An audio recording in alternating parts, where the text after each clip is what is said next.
It began on a gray Tuesday, the kind where the clouds hung heavy like secrets waiting to spill. I'd gone to the hospital for what I thought was routine fatigue. They called it a precautionary scan, but the doctor's face said everything before his mouth did. Lymphoma, stage 3. Aggressive. A cold wind blew through me, though I sat in a heated room. My name is Martin Holloway, 47, architect, husband. Until that day, I thought I had time. Time to travel, time to mend my strained marriage, time to maybe, finally, start that book I always talked about. Instead, I walked out of the hospital with a diagnosis that rewrote my life. Or so I thought. The real rewrite came later. Part 2. Her smile, I told my wife Anna that evening. Her reaction was strange. She blinked slowly, then hugged me stiffly, like a stranger at a funeral. No tears, no breathless gasp, just a pat on my back and the words, "We'll get through this." But she didn't say together. The following days, I noticed things, subtle things. She started locking her phone, whispered conversations, late-night walks where her location went. Dead. And then there was that smile, the one I caught by accident. I had woken up thirsty one night. On my way to the kitchen, I passed the study, its door slightly ajar. Anna sat there, phone in hand, bathed in the dim light of her screen. She was smiling. Not the kind you wear for politeness, not the one she gave me when she said, "We'll get through this." This was intimate. The kind of smile that belongs to someone else. Part 3. Investigation. I needed the truth. Not accusations, not paranoia. Proof. So I hired someone. A former client owed me a favor. Private investigator Ellis Grant, ex-cop, sharp as razors, quiet as shadow. I need to know if she's cheating, I told him. He didn't blink. Give me 5 days. It took 3 photos. Restaurant. Her hand resting across a man's knee. A hotel suite she visited twice a week. His name, Dr. Colin Haynes, my oncologist, a punch to the soul. The man treating me was also sleeping with my wife. The betrayal wasn't just emotional. It was intimate, calculated, entwined in my most vulnerable moment. Part 4. The Willie could have confronted her, screamed, demanded. But that wasn't my style. Instead, I rewrote my will. Anna thought she was the sole beneficiary. The house, the accounts, my life insurance policy. But now, everything was going to my estranged sister, Rebecca, who had vanished into the countryside years ago after a family fallout Anna had orchestrated. My sister, who now ran a wildlife sanctuary and lived modestly in a cottage she built herself. Anna got one thing, a vintage tea set she once mocked at a garage sale. I had it engraved, for the woman who steeped me in lies. Part 5. The confrontation. The night I handed her the envelope, I said nothing, just watched her read. At first, confusion, then disbelief. "You changed the will? You left me with nothing?" "No," I said. "I left you with exactly what you gave me. Emptiness." She laughed bitterly. "I gave you years, Martin. I stayed with you through everything." "No," I said softly. "You stayed until everything." The room was quiet except for her breathing. Quick, shallow. "Like a trapped animal. You're dying," she snapped. "And you're doing this out of spite?" I leaned forward, my voice low. "No, Anna. I'm doing this out of clarity. Dying just helped me see the truth." Part 6. The unraveling. What followed was poetic.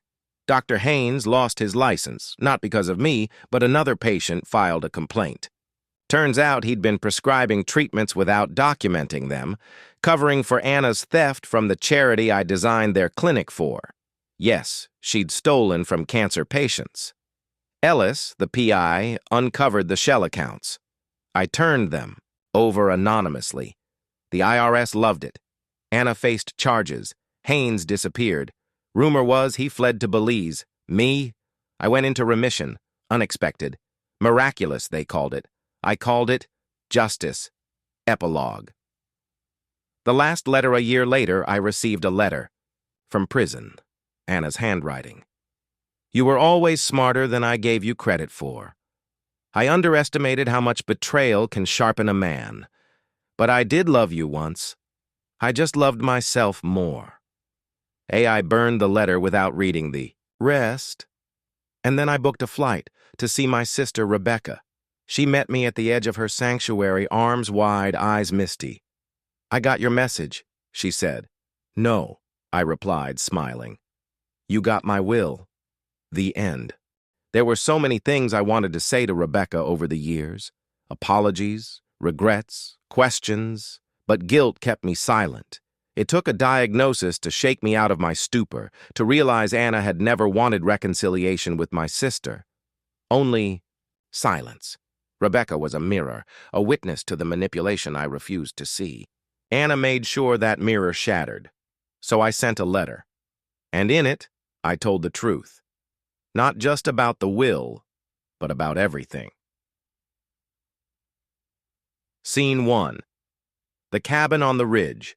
Rebecca lived where the trees listened. A winding path led up to her cabin, nestled in the hills beyond Marrow Creek, where hawks soared and time slowed. When I arrived, she greeted me with the quiet warmth of someone who'd carried grief for too long but still found beauty in the world. She poured tea. Actual leaves, not bags. Lemongrass and something earthy. I read your letter, she said at last. I thought you might burn it, I replied. She studied me. I almost did. We both laughed. A crack in the dam. Scene 2. Echoes of the past over. The next week, I stayed with her. Helped build an aviary. Fed a fox with one good eye. And slowly we reopened wounds that had scabbed over badly. Anna always hated me, Rebecca said one evening by the fire. Said I reminded you of who you used to be. She said you were jealous, I admitted. Rebecca's eyebrows arched. Jealous? She was the one who needed to control everything. I just wanted you to be happy, Martin. Not obedient. I stared into the flames, wondering how many memories I had rewritten to fit a false peace. Scene 3.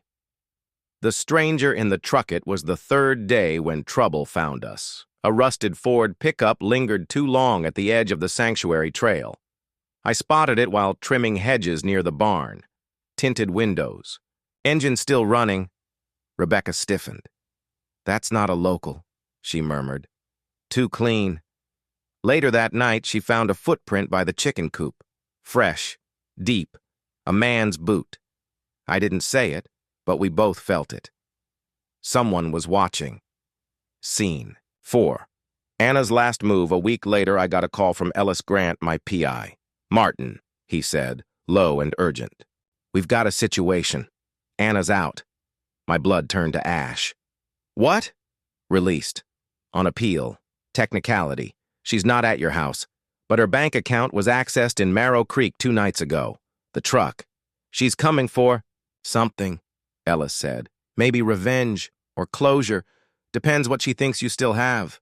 Rebecca leaned in as I hung up, face pale. She won't come here, I lied. She already has, she replied. Scene 5. The confrontation in the darket was storming when Anna finally showed. She didn't knock, just walked in through the open barn door, soaked in rain, hair clinging to her face like spider legs. She looked older, sharper, angrier. You left me nothing, she hissed, eyes boring into mine. You gave me nothing, I answered. Rebecca stepped forward, fierce and protective. You're trespassing, Anna sneered. I just want what I'm owed, I laughed bitterly. And what's that, Anna? A second chance or your pride? She raised a shaking hand and held up a thumb drive. My heart dropped. I still have this, she whispered. Your blueprints, your contracts, the sanctuary deal you kept hidden. I can ruin her. The old Anna was back, threatening, calculating. But what she didn't know? That deal had been voided. Rebecca and I had filed a new one under her name last week, legally bulletproof. I smiled. You're always playing yesterday's game, Anna. Scene 6. The final fallout was Rebecca who called the sheriff. Trespassing, threats, violating parole. Anna screamed as they took her. You think this is over? Martin, you think this is justice? I stepped forward. No, Anna. This is mercy. Epilogue. Rebecca's sanctuary. It's been 8 months. I'm still in remission. Still living at the edge of the sanctuary, helping raise funds, fixing fences, learning to live again. Rebecca's fox had babies. 4 of them. We named one Ash, because some things have to burn before they can bloom. And one quiet evening, as we watched the sun set over the ridge, Rebecca said, You finally wrote your story. I nodded, and rewrote the ending. The thing about Anna was, she never broke things loudly. She dismantled them slowly, subtly, with lavender-scented fingers and soft-voiced cruelty. By the time you realized something was wrong, the rot had already reached the roots, and sometimes, by the time you pulled away, you weren't even sure who you had been before she began rewriting you. But I remember now. And the truth, she wasn't born this way. She became it. Scene 1. The woman in room 217, after Anna's second arrest, she didn't go to prison. She went to Eldon Hill Rehabilitation Facility, a glorified psychiatric institute for high-profile manipulators with money still stashed in secret accounts and lawyers who owed favors. Room 217. White walls. A metal bed frame. No view. A doctor's voice recorded the intake. Subject exhibits high-functioning narcissistic traits, delusional entitlement, and obsessive attachment disorder. Displays no remorse. But she did talk, especially to Dr. Kerr. In fact, she said one thing every session. Martin was mine. Until she poisoned him. She meant Rebecca. Scene 2. The Red Filelis Grant called me again. She's trying something. Got a lawyer in Memphis looking into your new will. I expected that. But there's more. A file surfaced, red-labeled, dated before your cancer diagnosis. Documents showing you transferred partial assets to an anonymous trust 6 months before she cheated. That's when I remembered. The folder I gave to my attorney after my first fainting spell. When I feared something was wrong and wanted to quietly secure Rebecca's sanctuary. I had forgotten. But Anna hadn't. She's trying to paint it. Like you knew and set her up, Ellis warned. A premeditated move to ruin her. She ruined herself, I said. But let her try. Scene 3. The letter from Mercer, who weeks later, I got a letter. Typed. Signed with a name I hadn't heard in months. David Mercer. The man she cheated on me with. The man who vanished after Anna burned every bridge behind her. Martin, I don't expect forgiveness. But I owe you the truth. Anna blackmailed me. She knew about the offshore fund my company buried during the audit. She seduced me, filmed us, and threatened to ruin me if I didn't stay close. I was a puppet. When you got sick, she wanted me to convince you to sign over the patents early. That's why I showed up again. I couldn't go through with it. She would have destroyed me. I left. But I never stopped watching. Enclosed was a flash drive, dozens of recorded voicemails, Anna's voice. Chilling, calculated. Scene 4. The courtroom. Ghost Anna was released under strict supervision. She walked into the courtroom wearing pearls and pretending to be frail. Her lawyer argued coercion. Claimed Martin Winters orchestrated her fall with fabricated infidelity to conceal financial mismanagement. They underestimated what we had. Rebecca sat in the gallery, silent, strong. Then the flash drive played. Her voice echoed through the courtroom. He won't live past a year. When he's gone, I'll own everything. Mercer's too weak to stop me. And Martin? He still thinks I love him. Pathetic. Gasps. Her lawyer sat down mid-sentence. The judge leaned forward, face pale. Ms. Winters, you have one opportunity to speak. Choose your words wisely. Anna stared at me and smiled. Then calmly, he always loved being the victim. Scene 5. The final sentence, Anna was convicted on multiple counts: fraud, extortion, attempted coercion, and breach of fiduciary trust. But what truly sealed it was what Mercer gave us, records of her manipulation going back years. This wasn't about a marriage falling apart. It was about a woman who made a kingdom out of lies and ruled by destroying everyone who remembered who she used to be. Her sentence? 15 years. No parole for the first 7. Epilogue. The book Rebecca wrote, Rebecca published a memoir, Ashes and Lavender, Loving Someone Who Tried to Erase You. It became a quiet bestseller, passed hand to hand by survivors, therapists, daughters, and even a few men who admitted they never knew how to explain what they had survived. She dedicated it to me, to Martin, for choosing truth over comfort, for rewriting the ending, and for remembering who he was. But there's still one question left unanswered. What if Anna didn't act alone? There were names in that red file no one could trace. Shell companies tied to board members, off-the-record meetings in Belize, and one unsent email on her confiscated laptop. If I fall, so do you. I still have the list. 3 weeks after the trial ended and Anna Winters began her prison sentence, I received a package with no return address. Inside was an unmarked manila envelope. No note, just a USB drive and a single name scribbled in red ink, Gideon Vale. My stomach turned. That name was once whispered during a tense boardroom deal in Dubai. He was a shadow, never seen, only heard of. Tied to foreign investments, legal loopholes, and men who didn't need fingerprints to leave scars. When I opened the USB, I didn't find files. I found video, grainy surveillance footage, time-stamped 2 years prior. Anna in a luxury hotel, suite in Marrakesh, leaning in, smiling, whispering to a tall man in a charcoal suit with half his face shadowed. Then her voice, "Once Martin's gone, everything falls to me.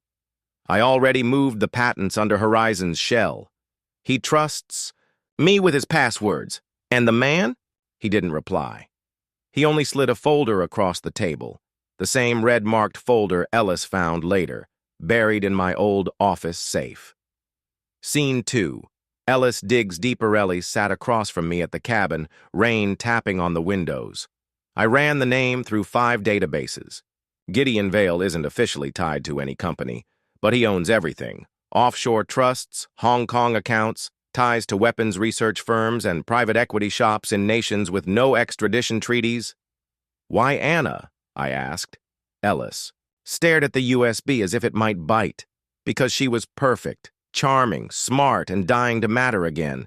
She thought she was playing him, but Gideon doesn't play. He scripts. My throat went dry. What was the end game? Bankrupt. You. Buy your patents in court pennies, then disappear. But you got cancer, and rewrote your will. That ruined the script. So she improvised. She panicked, Ellis corrected. And that's what saved your life. Scene 3. A note for Rebecca. Rebecca was reading on the porch when she found the envelope. Taped to our mailbox. It had no postage, just her name in Anna's handwriting. Inside, "He's still watching. Burn the book, or he'll write the sequel." Rebecca didn't flinch. She walked in, handed it to me, and said, "We need to end this." That night, I called the one person who owed me something more than silence. Scene 4.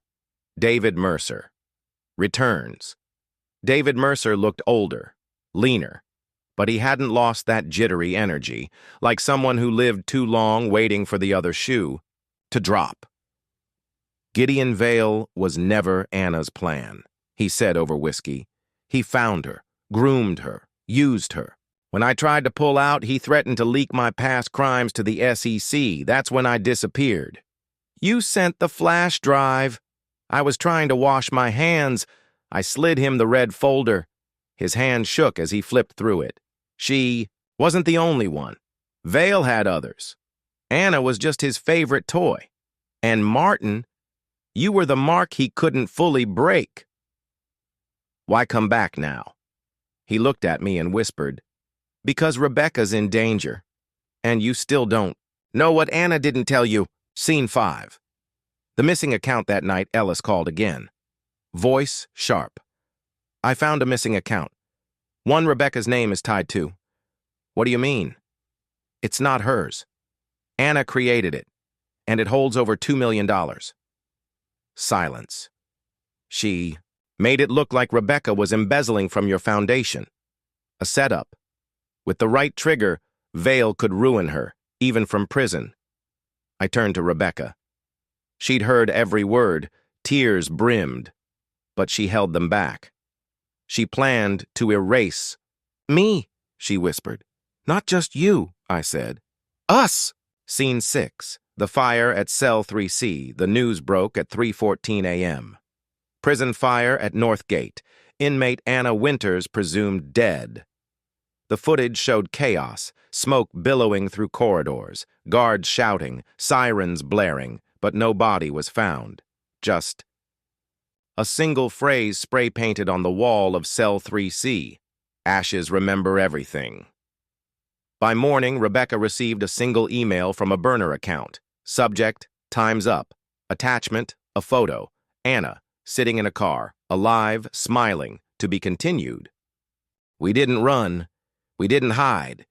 We did what Anna never expected. We stayed. Rebecca paced across the cabin floor, her voice flat. She's not done. The fire was noise, distraction, a magician's flourish. She wants me blamed. She wants me erased, Ellis agreed. The timing's too clean. Vault records show someone tried to access your foundation's endowment funds the same night the prison fire occurred. David Mercer, fidgeting by the window, muttered, She's buying time. If she disappears long enough and Rebecca takes the fall, she gets her money. And maybe Vale welcomes her back.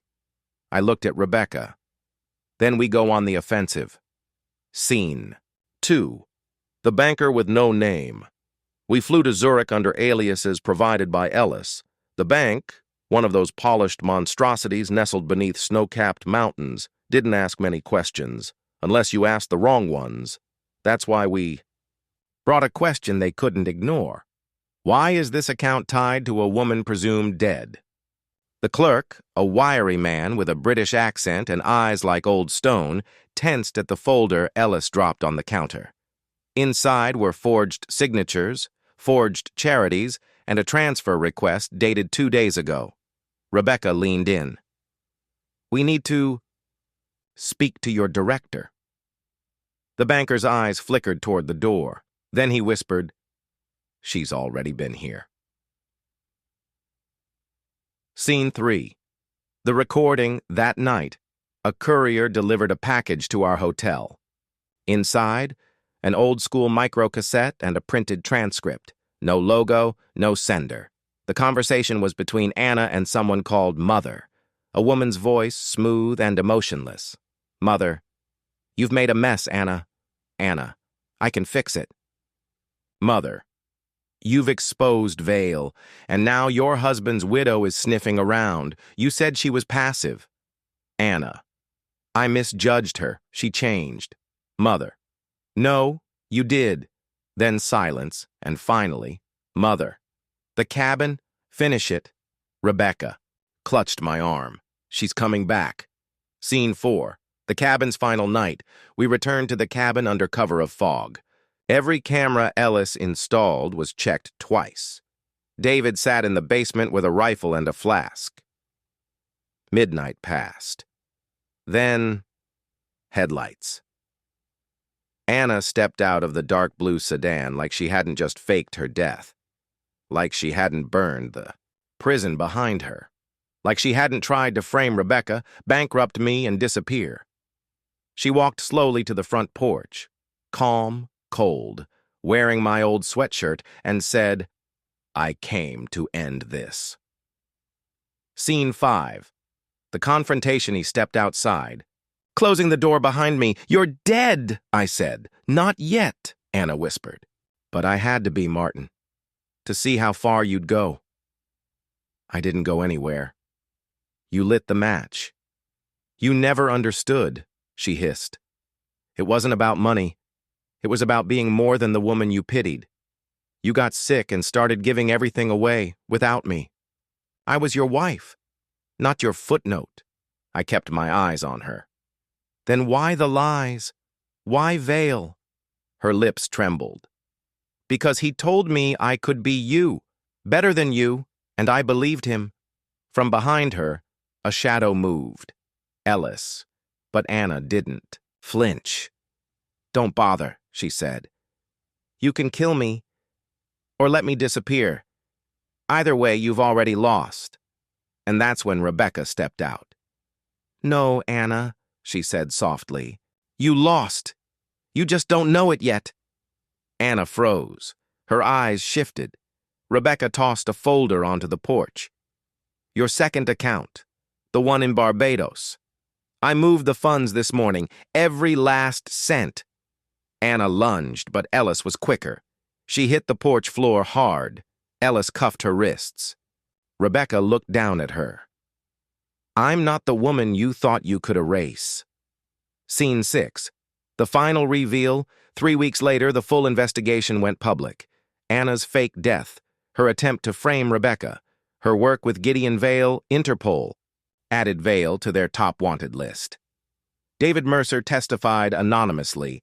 Anna was sentenced again, this time for financial crimes, attempted identity theft, and international fraud. In the courtroom, she didn't cry, didn't beg.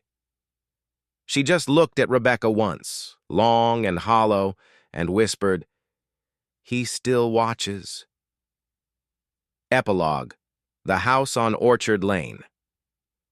Rebecca and I moved into a quiet home with sun-filled windows and no shadows. Ellis took a job teaching digital security at a university. David Mercer vanished again, this time leaving behind a check for $100,000 with a note. "For the damage I caused. Start fresh." And Anna? Well, her transport van was attacked 6 months later en route to a federal facility. Bodies were found. Hers wasn't one of them. And on my birthday, I received a simple card with no return address. To Martin, some stories don't end. They just go quiet. A. I had the card analyzed. No prints, no DNA, no postmark. The ink had an unusual composition, trace chemicals used only in high-end archival pens, often found in private intelligence circles. Ellis raised his eyebrows. This wasn't some angry X. This was someone trained. Rebecca folded the card back into its envelope with gloved hands. She's not done. David, now clean-shaven and quieter than ever, poured a glass of scotch. No, she's changed again. Anna isn't just hiding anymore. She's becoming someone else. That's when I remembered the voice on the tape. The one Anna called Mother. Who was she? Why did she have control over Anna? And more importantly, where was she now? We found our first real lead inside a private archive in Boston. A non-digital record of Vale Foundation donors hidden in microfiche. Rebecca dusted off a logbook from 1999. Here, Vale's earliest backers. She circled a name. Eleanor Ashcroft. No address, no birth date, no public record. But Ellis found something. A black and white photograph embedded in a classified brief from the early 2000s. CIA, Operation Black Latch, Psychological Operations Division. One of the shadows in the room was labeled Ashcroft, mother, Ellis whispered. That's her. She didn't just back Vale, she built him. According to records buried in Ellis's back channels, Ashcroft had gone dark in 2009 after a burn notice was issued by an unnamed defense contractor. She was declared persona non grata, even among spooks, but rumors said she owned a property in New Hampshire, remote, heavily wooded, off-grid. We found it, cabin, no power lines, satellite jamming, faded signs that once read Ashcroft Behavioral, Research Institute barely visible beneath vines. Inside, everything was still, like a museum of psychological warfare, books on brainwashing, surveillance blueprints, dozens of redacted files pinned to the walls with string connecting them, and in the center, a photograph of me, Rebecca, Anna, all from different time periods, different angles, like we were characters in a long, slow game. On the back of one photo was written in tidy cursive, "You were never the mark, Martin." She was. Rebecca's hand trembled as she held it. They were training her, all along. Ellis discovered the final piece while digging into military. Birth records, Eleanor Ashcroft had a daughter. A birth registered in Langley. No name listed, just initials. A. Ellis sat back. Anna Ashcroft. It wasn't infidelity, it wasn't greed. Anna's betrayal was a mission, one that had become personal. She was raised, sculpted, and inserted into my life by a woman who saw my fortune, my foundation, my influence as a tool. And when I got sick, when I rewrote my will, I stepped out of their script. That's when Anna fractured. She loved me, but she also feared Mother. We leaked a false report that I had recovered and was restructuring my foundation with Rebecca as the sole controller. We booked a press conference at a small hotel in D.C. tight security. Every face recorded. Halfway through the briefing, the fire alarm was triggered. While the crowd filed out, Rebecca stayed behind, alone in the conference room. She whispered into her mic, "We wait." The door opened 5 minutes later. An older woman in a gray trench coat entered, calmly, like she owned the room. Steel hair pulled tight, eyes sharp as razors, Eleanor Ashcroft. "I should have ended you," she said, walking toward Rebecca. "But then you'd just be another martyr. And martyrs have a way of multiplying." Rebecca didn't flinch.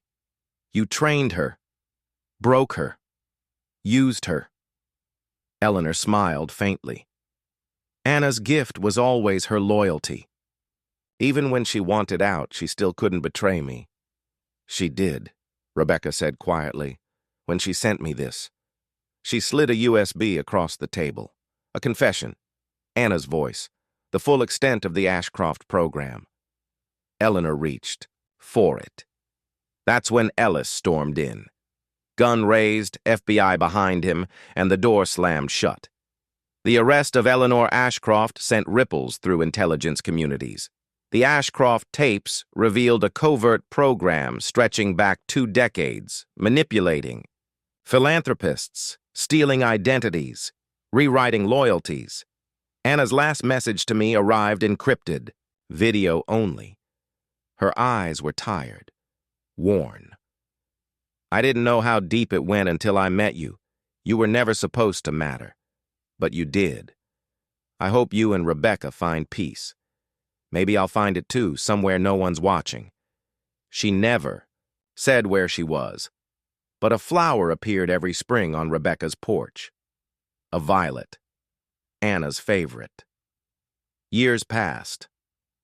Rebecca rebuilt the foundation under a new name, the Phoenix Endowment. David finally settled in Oregon, teaching philosophy under an alias. Ellis retired, or said he did. I don't believe him. And me? My cancer went into remission. And with every day I breathe, I live louder, deeper. But sometimes when the house is quiet, I wonder if Anna watches from the shadows. Not to harm. Not anymore. But to see the life she could have had. The village is small, a few miles inland from Porto, Portugal. The people are quiet, respectful of silences. That's why I came here. I go by Ana Costa now, a name as common as dust. Each morning I tend to the garden behind the stone house I rent. Violets. Lavender. A single white rose bush I planted the day after I arrived. Sometimes I walk the coastline at dusk, tracing the edge of the world. Other times I just sit and think of him, of what we were, what I was meant to do, what I did. The mission that ate me alive. Mother used to say, to win a war, you must become the battlefield. She trained me from childhood, conditioned loyalty into my marrow. Love was a weapon, intimacy, a form of infiltration. I met Martin at a charity gala in D.C., by design. I was the woman who accidentally bumped into him, who didn't know who he was. Except I knew everything. His net worth, his psychological profile, his weaknesses, terminal empathy, a hero complex, and loneliness, all of it. But then, he made me laugh, genuinely. He made me forget the scripts I'd memorized. It wasn't supposed to feel like love, but it did. That was my first mistake. The fight I couldn't win. The day he was diagnosed, everything inside me crumbled. Not because I pitied him, but because I knew I couldn't control what came next. He rewrote his will, started giving things to Rebecca, and Mother panicked. "Fix it," she told me. "Get him back on track." But I couldn't. I tried. The night I cried in the kitchen while making soup. That wasn't an act. I was terrified. Of losing him. Of losing me. David was never part of the plan. He was a desperate reach for affection when everything else fell apart. He kissed me in the rain. I didn't stop him. That was mistake number 2. When Martin found out, I thought he'd rage. But instead, he looked at me like I was a stranger, like I'd never been real. And that was the final crack. Not in the plan. In me, escape. After I sent Rebecca the drive, I knew I was signing my death certificate. If Mother didn't kill me, the world she'd built would. But Martin, he didn't come after me. He let me vanish. That was the greatest kindness anyone ever gave me. He let me become nothing again, so I could become someone new. The garden blooms. Every spring, I send Rebecca a violet. Not to haunt her, not to remind her, just to say, I remember, I regret, I hope you're safe. Martin never responded to my last message. I never expected him to. But once, a letter came with no return address. A single sentence.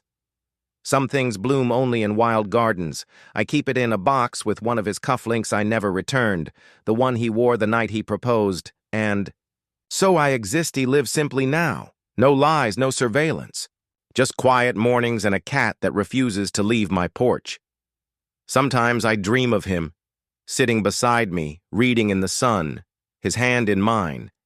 And in those dreams, there are no missions, no betrayals, no mother, no sickness, only love, only us. And when I wake, I let myself believe that maybe, just maybe, in some other life, we made it. It was a late spring morning, years after the storm had passed. Rebecca had just returned from a board meeting when she found it. Not on her porch this time, but tucked inside her mailbox, unmarked. A small violet, pressed neatly inside an envelope. But unlike before, there was a message, a note, handwritten in Anna's looping script. This is not goodbye. That alone would have been enough to unnerve us. But there was more, a flash drive, identical to the one Anna had sent years ago. This one wasn't a confession, it was a warning. Scene 2. The voice of a ghost. We played it on Ellis's encrypted Laptop in the safety of his home, surrounded by shielding and silence. Anna's voice crackled through. If you're hearing this, something's changed. Mother is dead. Or at least, that's what they want us to think. I attended her funeral in Lisbon, but the body was never shown. No autopsy, no confirmation, just a closed casket and a large donation from a faceless shell company. She always said, the best escape is the one everyone witnesses. I believe Eleanor Ashcroft is alive. The room went cold. She's reinventing herself. One of the old aliases resurfaced, K.M. Vale. She's gathering former assets. There's chatter about restructuring the garden. Rebecca turned to me. Garden? My throat tightened.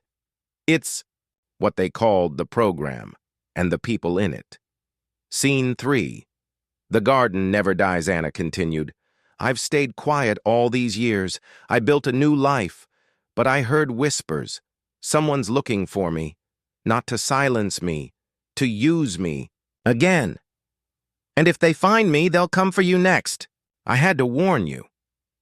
Martin, I never stopped thinking about you. Her voice broke then, subtle, barely perceptible. But it was real. You taught me who I was outside the mission. I'll never forget that. A long pause. I don't know if we'll ever see each other again, but if we do, you'll know it's me. Look for the violet, and the song we danced to the night you first told me you were dying. The screen cut to black, then silence. Scene 4. The song returns weeks past. We return to routine, more cautious, more alert. Then one night after dinner, Rebecca found me sitting alone in the study. I was sipping tea, staring at the fire. That's when the old record player started. It wasn't plugged in. We both turned. A scratchy, low hum. Then a song. The Nearness of You by Norah Jones. Our song. The one I danced to with Anna that night in the kitchen. The same night I told her about the cancer. Rebecca looked at me. How? I stood slowly, walked to the player, and beneath the spinning record, a violet, fresh, fragrant, still dewy. Scene 5. The manhunt Ginselis confirmed it. No fingerprints, no entry breach. A silent intrusion. Anna, or someone, pretending to be her, had been inside. The implications were terrifying. Was she warning us? Watching us? Or was it a lure? Something to draw me back in? And then, an anonymous message pinged on Ellis's dark inbox. Just coordinates. Mountain range in Montenegro. A date, May 17th. A time, 11:47 p.m. Scene 6. The choice. So now I sit here, days away from the date, holding that violet between my fingers. Rebecca is asleep upstairs. David is gone, living his new life. Ellis is preparing passports. And me? I'm wondering if this is the final chapter, or the start of something darker. If I go, I may find Anna, or I may find Eleanor Ashcroft reborn, stronger, colder, untraceable. But if I don't go, I'll always wonder what waited at the edge of that mountain. I arrived in Montenegro alone, Ellis protested. So did Rebecca. But I needed answers, needed to face the ghosts. I needed to see if Anna was still real, or just the lingering shadow of a woman who never truly existed. The coordinates led me to Dermator National Park, a jagged sweep of snow-capped peaks and pine forests that swallowed sound. Remote, forgotten. Perfect for someone who wanted to stay hidden or someone preparing a trap. A single note awaited me at the ranger's cabin. The garden grows under the moon. Come alone. Trust no one. Scrawled in violet ink. Midnight. 11:47 p.m. I hiked up to the glacial lake, black and still like a mirror. The air was thin. My breath steamed. Then I saw her. She stepped from the trees wearing white. No makeup, no disguise, just Anna. Older, yes, paler, but unmistakably her. And in her eyes, a flicker of the woman I once knew, and something else. Wariness, hurt, maybe fear. She stopped 5 feet away. I didn't think you'd come. I almost didn't, I said. But you left the record player spinning, Anna. She smiled. A slow, sad thing. That song, I didn't mean to haunt you. You didn't. We stood in silence, the moon painting silver on her skin. Then I asked the question that had burned through my chest for years. Is this a goodbye? Her eyes dropped. No, she whispered. This is a warning. Eleanor isn't dead. Scene 3. The gardener returns. Anna handed me a folder. Inside, satellite images, names, coded wire transfers, surveillance photos. One name was circled repeatedly. K.M. Vale. Another document listed over 24 former assets, most presumed dead, all now missing. She's building something, Anna said. Not just another infiltration ring, something bigger. Synthetic, loyalty, conditioning like we've never seen. They're calling it the Orchid Directive. And you're part of it? I refused. That's why I ran. That's why they want me dead. I nodded. So why bring me here? Her voice broke. Because you're the only person I ever lied least to. And because I know she'll come for you next. The crack of a rifle split the air. A warning. Shot. Then 2 drones appeared overhead, scanning the clearing with laser precision. Anna grabbed my hand. Run! We bolted through the underbrush. Shots followed. A glint of muzzle flashed from the ridge. She led me to a narrow cave entrance, sliding inside like she'd done it a dozen times. Inside, she lit a flare and pushed aside an old mining grate. What is this? I panted. An old partisan tunnel, she said, used in the war, and now, us. We followed the tunnel for what felt like hours. Finally, we emerged into a moonlit alcove. Safe, for now. Scene 5. Truth Underground. We sat by a small fire. Anna passed me a worn metal canteen. Drank. Then asked, Did you ever love me? She stared into the flames. Yes, she said. Too much. That was the problem. I stopped reporting to her the day you got sick. That's why she started pressuring me. That's why I made mistakes. I needed to feel something normal again. David wasn't about love, he was noise. I'm sorry for that. And now? Now I'm tired, she said. But if I disappear again, she wins, and I won't let that happen. I nodded slowly. Then we end this, together. She looked at me, eyes glistening. Do you mean that? I do. Scene 6. The orchid blooms over the next few days. We traced Eleanor's movement, from Montenegro to Vienna, where the Orchid Directive's central lab was rumored to exist. We were followed twice. Escaped once. Ellis joined us in Munich, bringing a team of former intelligence outcasts, ghosts like us. One by one, we peeled back the petals of the orchid, neural mapping trials, implantable emotional regulators, loyalty programming using chemical triggers. It wasn't infiltration anymore. It was manufactured devotion.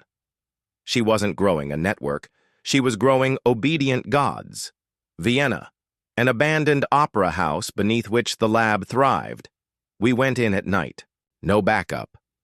Just the 3 of us, me, Anna, and Ellis. It was a trap. Of course it was. But Anna had planned for that. Explosives in the foundation, timed fail-safes, a dead man's switch in her hand. And there, standing in the center of the lab, calm as winter, Eleanor Ashcroft, unaged, serene, dressed in surgical white. You came home, she said to Anna. I came to bury you, Anna replied, still clinging to that human shell. Then she turned to me. And you? The man who broke my favorite tool. You lost, Eleanor, I said. You made a garden so cold even the flowers left, she smirked. You really think you win because of one fire? Anna held up the switch. No, she said. We win because I finally understand who I am. She pressed it. The lab lit up. A roar beneath us. Fire bloomed like the flowers never could. We escaped. Barely. Ellis got wounded but survived. The Orchid Directive was gone. Its architects dead or arrested. Interpol, CIA, and NATO swept in to clean the ashes. Eleanor's body was never recovered. But I saw her face in the flames. I felt it was the end.